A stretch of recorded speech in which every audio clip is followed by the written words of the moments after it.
Les déchets de construction et de déconstruction sont collectés puis recyclés en granulats afin d'être à nouveau utilisables dans les travaux d'entretien et rénovation de bâtiments et de routes. Pour être commercialisés, les granulats recyclés doivent passer par plusieurs étapes.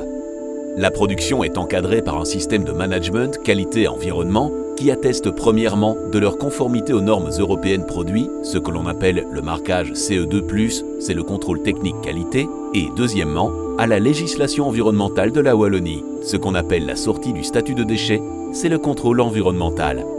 Les granulats font l'objet de prélèvements réguliers. Les analyses sont réalisées dans un laboratoire accrédité sur base d'un prélèvement effectué par un préleveur enregistré. Au maximum, toutes les 5000 tonnes produites, le centre de recyclage fait appel à un laboratoire pour prélever, suivant une procédure normative, un échantillon du stock de granulats. Les échantillons sont ensuite emmenés au labo et les tests peuvent commencer.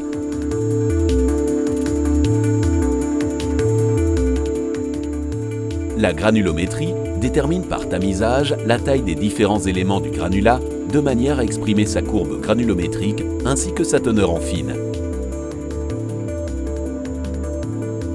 L'identification détermine la nature des composants du granulat de manière à le classer dans une des trois sortes, mixte, béton ou hydrocarboné.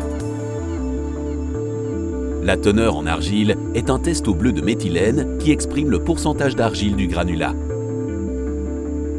Le Los Angeles, ou LA, détermine la résistance à la fragmentation du granulat.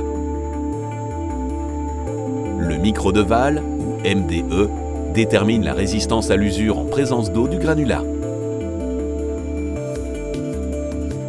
Le test gel-dégel détermine la gélivité du granulat suivant la méthode au sulfate de magnésium.